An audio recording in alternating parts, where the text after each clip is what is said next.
Hello, friend. I'm so excited to have you for this episode of the Enneagram and Marriage Pod. We are talking today about 5 joyful habits to set for the holidays. This is crazy that the holidays are here already. If you're listening or watching live, wow, did this season go by fast? I think it's because of elections and all the hurricanes we've had here. We're even having one named Sarah possibly hit, and prayers no, we are all still working on recovering down here, but it's also very joyful. And because we live in the South, everybody does a lot with decorations, and there's a lot of neighborly spirit and love. But wherever you're at, all across the globe, you are preparing for holidays. And I want you to be in a spirit of joy, even if there are those strange pieces that we all have to work around, right? Like things that happen with family and overdoing on eating and getting tired and leaving out good habits. And I just want to start some healthy processes on this mini episode with you so that you can be reminded of a few important things to keep going or even to start. And I'll just briefly give you some reminders also from Atomic Habits.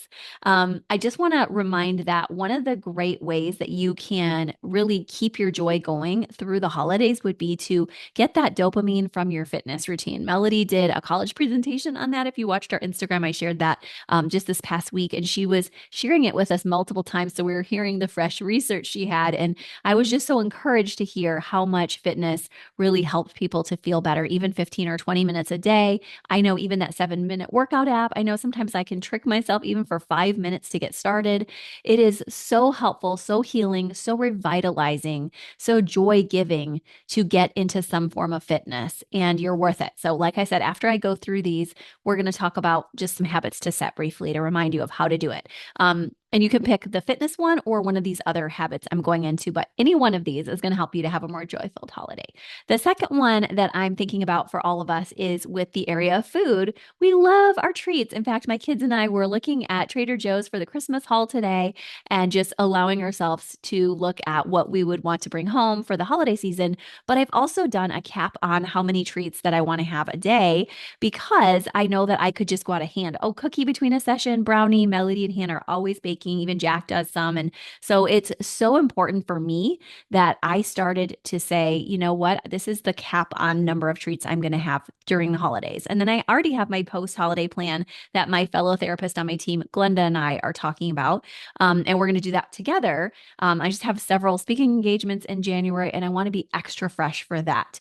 But I also want to enjoy the holiday sensibly. So maybe you're like me, that you're like, I have a certain season of work I need to be fresh for. I know our accountants out there for sure. But we always want to make sure that our times of eating are intentional too. Even if it's, I'm intentionally stopping at Starbucks to get one of their new Christmas drinks, that's going to be it for today, or that and one other thing.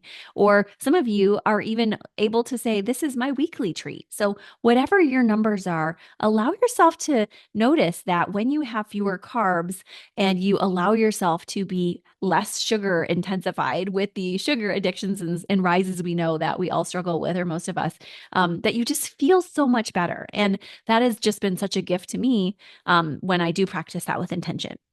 So maybe for you, it's going to be fitness. Maybe it's going to be this, eating, and you're going to take some time to develop a joyful habit around eating. I've done both of those things. Now, the next one is a little tougher for me as a 7, and that is the one where I am communicating well all around with all of the things that come with extended family. And that is so hard and so beautiful too, because there's all these joyful times we're going to have together. Looking forward to seeing my brother's family in many ways.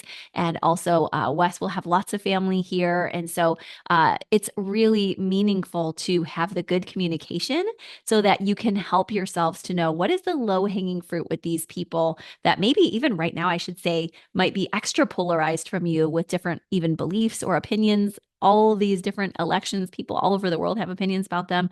So I think it's important that you allow yourself to say, where do we meet so that we don't get in trouble with not planning and not communicating. So we've had a couple of those conversations, and that's going to be my new habit that I set is weekly times with Wes to just dissect our week a little bit more pointedly and make sure that we each week talk about expectations around communication, because it could get real hairy out there with the ways our families with all of our trauma stories that they also need love. We love them, but let's make sure we stay afloat with good communication. So that might be the one you need to look at and make a new habit out of that. The next one is your own marriage habits.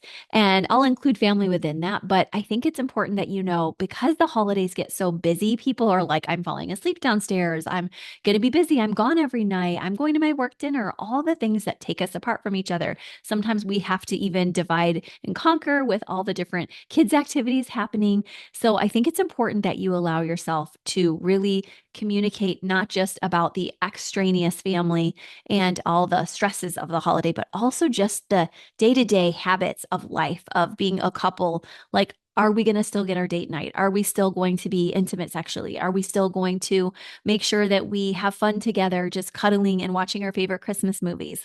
So put things on the calendar. Even if you're not a calendar person, this is a great habit to set as well. And I also want to remind you of a technology habit to set because I think that in addition to all these other ways that we can gain or lose dopamine or other healthy hormones. One of those is with tech, where we've got the phone in the room with us and we keep looking at it. And instead of putting it in the next room where it's not even within our vicinity, where we can focus 30% better at least by putting it in another room, we're going to lose precious time. We're going to lose opportunities to do turning towards behaviors together. We're going to be busier. Yes, some of us need our phones for self soothing, for stimming, for list making. And I do that too sometimes, but having healthy technology habits for your kids and for yourself to say, this is when the phone goes off. This is how much time I spend on this or that app.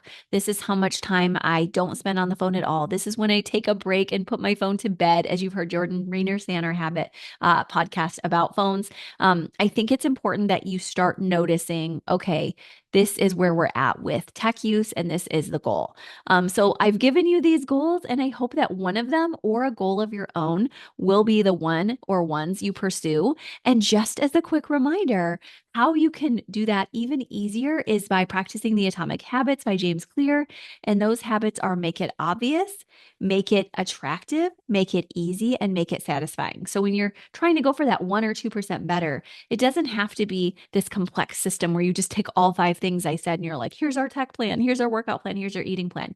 You might just say, we're going to start with one. Once that one's going, I'm going to bring in another or a couple of these. And we're all different. So we do build habits a little differently. And I don't know if James Clear knows that, but I think he does because he did such a good job researching for his book. But keep in mind your own Enneagram type nuances on how you set things up. But just remember, like, to make it obvious, like, don't hide the books you want to read. If you're like, my habit is to read more books, put them out, put them in a really nice area on your bed with a light lamp, or making it attractive might be where you are just allowing yourself to put your favorite bookmark in, put some tea next to it, allow yourself a chance to maybe put a bubble bath and put your book near that.